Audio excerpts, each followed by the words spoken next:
You Archie, alright? Archie, hi. How you How's it doing? going? Yeah, good man. Good to see you.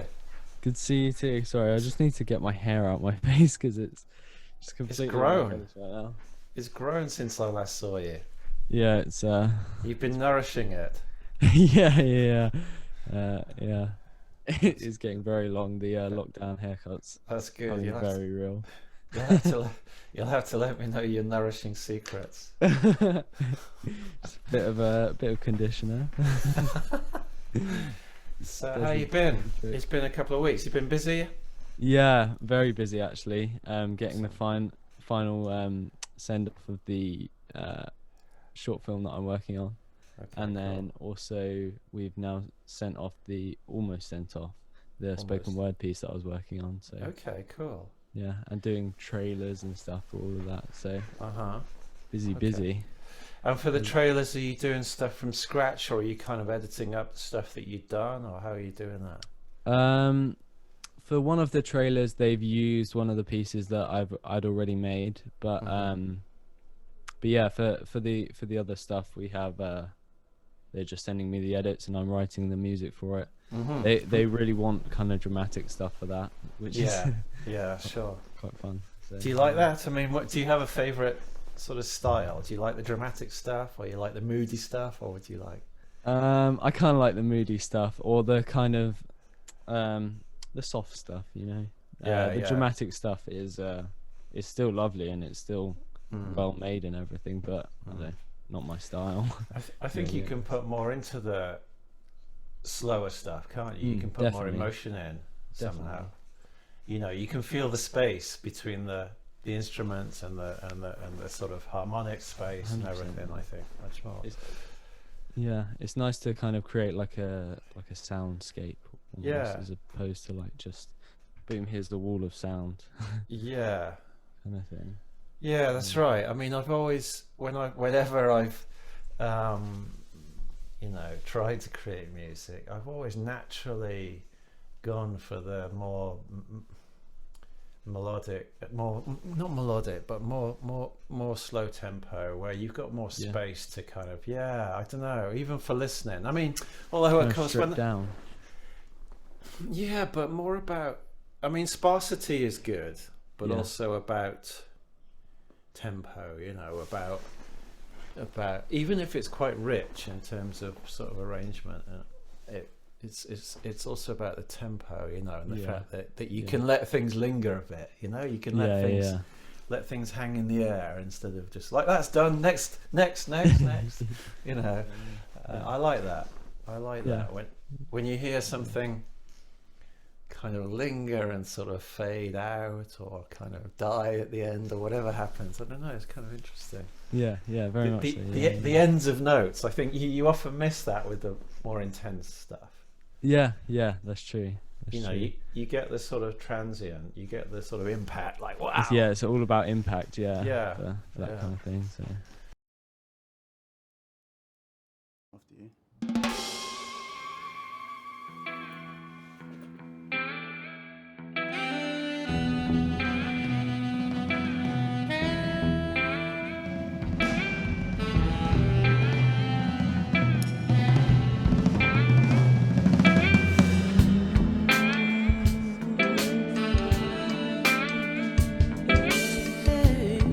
Talk me through some of the highs and lows of the sort of process. pretty well.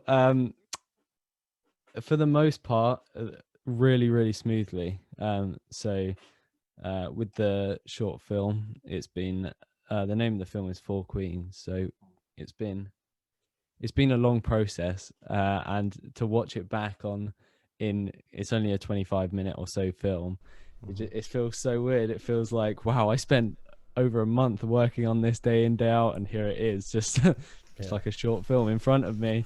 But it has gone pretty smoothly. But there have been parts where sort of my imagination and my creativity were really stretched and like pushed to their limits, which Hmm. was really good actually. It's Yeah. definitely helped me out for the future.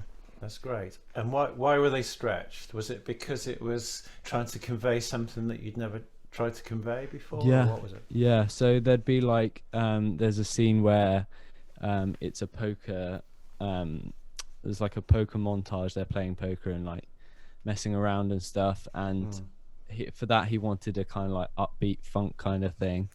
And I'd never written, well, I'd obviously written that kind of thing before, but I'd never produced my own kind of like funk track from my bedroom, basically. So I had to go about messaging like a saxophonist in Czech Republic and just people everywhere to get to like just try and play what I sent them or improvise some stuff over what I sent them. And in the end it came out really, really well, but it took quite a few tries to get there. Fantastic. But it's been very helpful, and I can use these guys that I've contacted in the future because it's come out really, really well. So have you been reaching out and trying to establish contacts with new people? These are not people that you'd worked with before, yeah? Yeah, definitely. I mean, the saxophonist who's done the played like kind of the head of the piece that I've written is he was a friend of the director, so yeah, just literally just networking, finding people to who are nice enough to say, yeah, I'll do that, of course I will. So there's that networking theme again. Once again, yeah. So how do you find them? Is it like through friends of friends kind of thing, or is it? So well, sometimes friends of friends. Sometimes I'll just sort of go on Instagram and like there'll be like type in hashtag saxophone, and there'll be a million people who are playing saxophone. And at the moment I kind of have to say, I'd really love to pay you, but I can't at the moment. I can't afford to pay you because we've not got a massive budget. But if you want to keep working with me, I'd love to pay you once we stuff like that, once it picks up and stuff like that. And how do people respond to that? You get a variety of responses, I suppose. Yeah, some people are, well, for the most part everyone says like, yeah, I'd love to work on that. And I think it's very helpful that everyone's so creative and passionate about that sort of thing, so they'll take up what they can. And also I used my friend Finn, who's a drummer who I used to play with in high school. So he played drums on loads of pieces for me. So cool. That's so great. That was good as well. Yeah, that's nice to be able to go back to friends and bandmates and stuff. Yeah, exactly. Yeah, maybe course mates and stuff. So did you send them like a kind of rough, like a kind of backing track, and they added to it? And did they see the clip it was going to be used with, or was it purely audio that they were referenced? For the saxophone stuff, I showed him the clip that I was using for that, and I just sent him a backing track to sort of play over what I'd already put in. I just needed a kind of melody instrument. For the drum stuff, which was actually the first stuff that I did, I couldn't really send. I wasn't 100% sure about how I wanted to use the drums, so I just kind of sent him a thing saying, "Look, here's some reference stuff." I sent him the soundtrack to Birdman. I sent him some Art Blakey stuff and said, "This is the kind of thing that I want. If you could just play in some fills, and I'll just send them all as like just crazy drum ramblings, basically." And then I'll slot them in where I can, and it just worked out so well. He's such an amazing drummer, so he really hit the nail on the head. So that's so key, for funk. I mean, definitely. But yeah, it worked out really well. Yeah, awesome. So what have you learned? I mean, what do you think? How do you think you've progressed from this project, from the start to the finish? What do you reckon?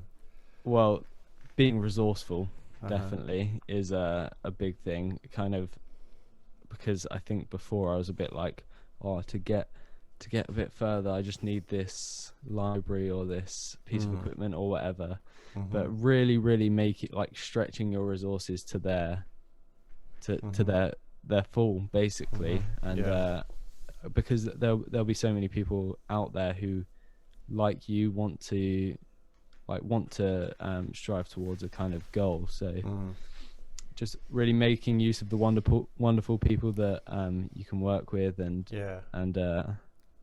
being resourceful has been really helpful.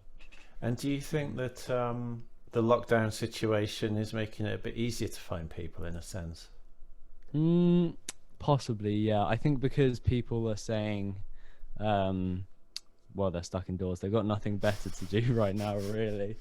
So they'll just do whatever well, not whatever I say, but They're open, yeah. this, They're open yeah, cool. to, I've got nothing else to do. So yeah, yeah, yeah, like my cousin actually is she's playing cello on one of the pieces that on the spoken word piece that I've written as well, which is cool. wonderful. So, Yeah, in the family awesome. as well. That's really nice. Yeah.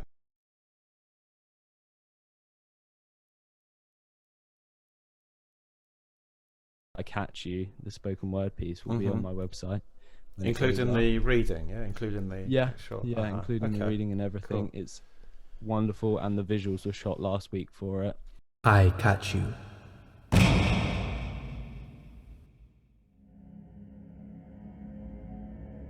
I not afraid of you, Mr. Man. I not afraid of your devout ignorance.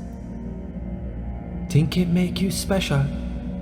Make you a big man in your people eye? You is a duppy now, hiding in nothing but flesh and bones.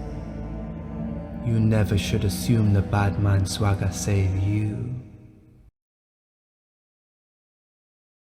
I think that that's up to the powers that be in like at the top of the company, I guess. But we're all working together to kind of get noticed, and all the films will be sent to festivals and producers. Right. And well, one of the films will be on Amazon Prime. That's coming out. I've now started working on that as well, which is a feature film. So I think it's their first proper feature. So but yeah, just honestly networking. Yeah, I think just talking to people, saying like, okay, how can you get my company out there and stuff. Yeah. And I think Hugo, who's one of the directors, has worked really well to get makeup on Amazon. I think just through networking again. But, yeah. So it's a question of networking and finding backers, finding producers, and all that kind of yeah, stuff. definitely. I've got a little whiteboard. You got a little whiteboard, excellent. I've got a little cork board. You can see it there. Yeah. It's kind of empty. Yeah. Upcoming projects. Excellent. There's just a few things. I've been looking to work with a dance company as well, through my friend.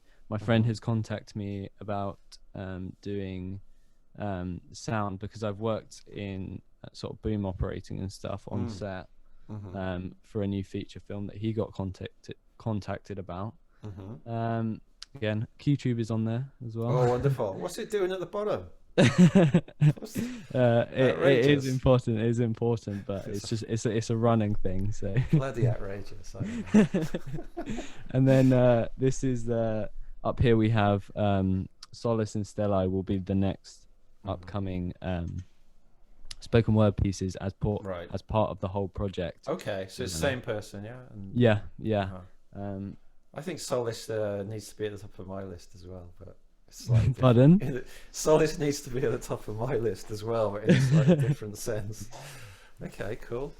That sounds good. Yeah. So are you starting something with them quite soon? Are you starting the next stage of that project quite soon? Yes, definitely. I've already been asked to write the next piece for it, and then Makeup is the feature film, which I've started working on. Written some stuff with that using modular synthesis, which is nice, all good fun. And then Blind Innocence is an upcoming short film. Okay, so with regard to the spoken word thing, are you going to approach that musically as with some idea to have some running theme through it, or is each one going to be completely standalone? How are you going to do it? I think it's definitely going to be sort of thematic,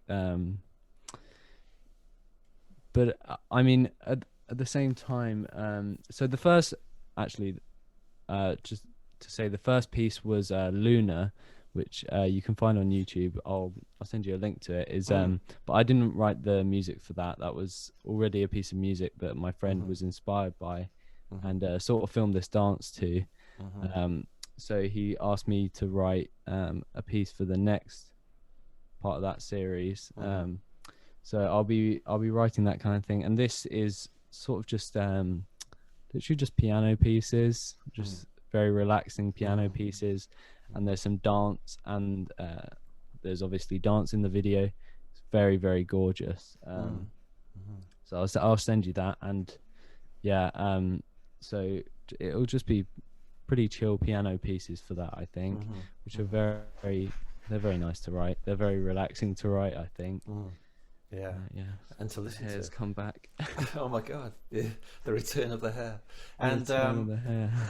so like with the shooting, you mentioned they've done some shooting, right? They've done some video stuff, yeah. Yeah. So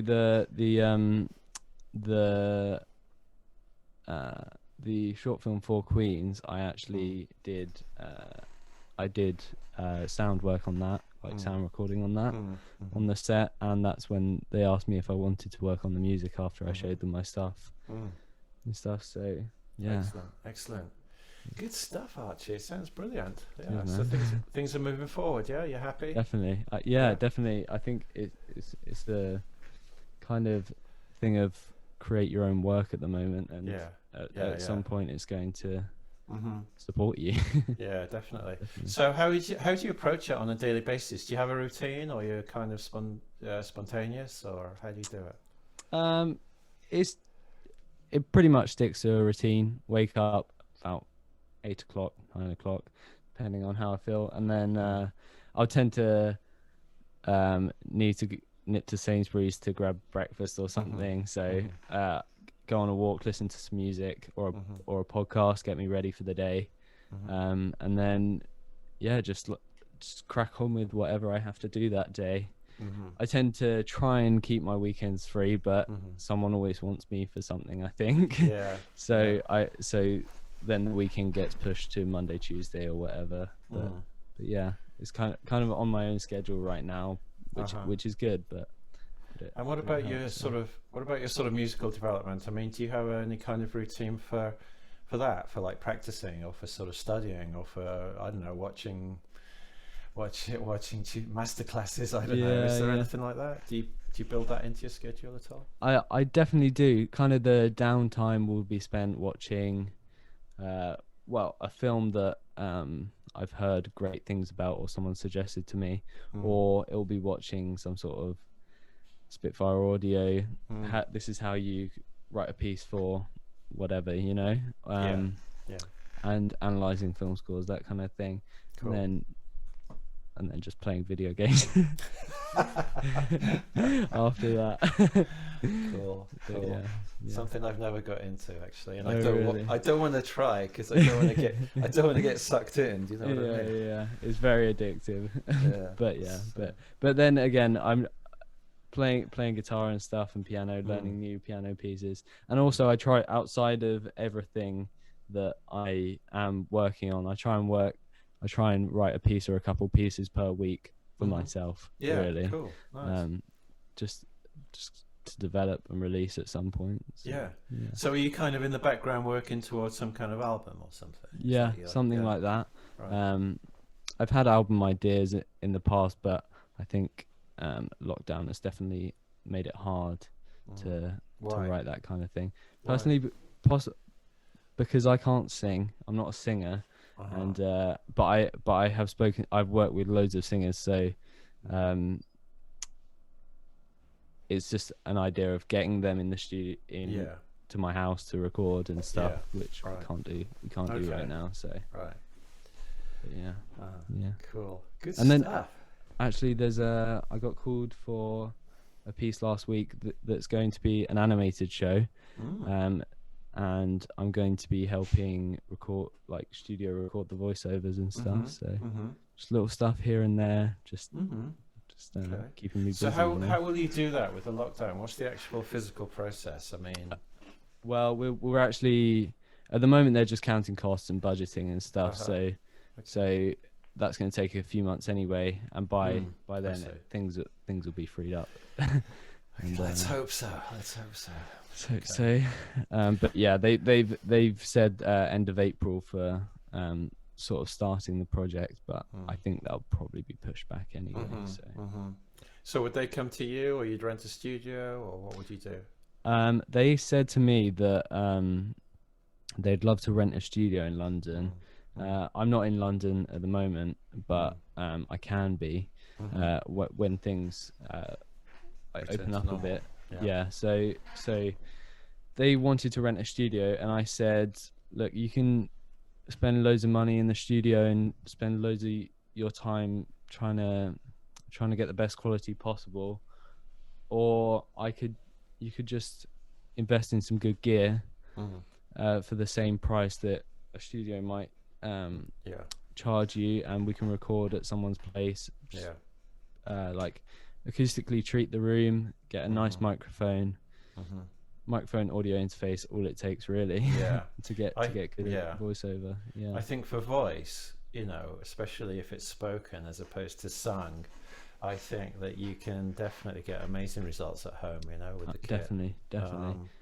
I did some stuff the other day. I mean, it wasn't professional by any means, but I've got this Rode NT1. It's a fantastic mic, and I've got the Focusrite, the ubiquitous Focusrite interface that everybody's got. And I mean, it was just for a friend, you know, for just like a kind of course that she's doing, and it was just spoken, but it just reminded me, you know, of how good. And I haven't treated the room or anything. Funny you say that, actually, because he said, what gear should I get? And I suggested an NT1 and a Focusrite. Yeah, really? For yeah, you can't go wrong. I know. You cannot or go NT1A. wrong. NT1A, that's it. Yeah, there it is. Like, maybe. So, perfect. For anyone that does watch it, I was just like wondering where they are at their like composing career, if they're just starting out, or if they've done loads of stuff and what they've worked on before. So definitely. It would be great to get feedback. Get people to make comments and definitely tell us about their stories. Maybe there are some saxophone players that can play for me. I mean, obviously, you know, the QTube could be a place for networking as well, you know, if you definitely for saxophone players or whatever, drummers or whatever in the future. Cool. All right, thank you, man. Thank you. Take care.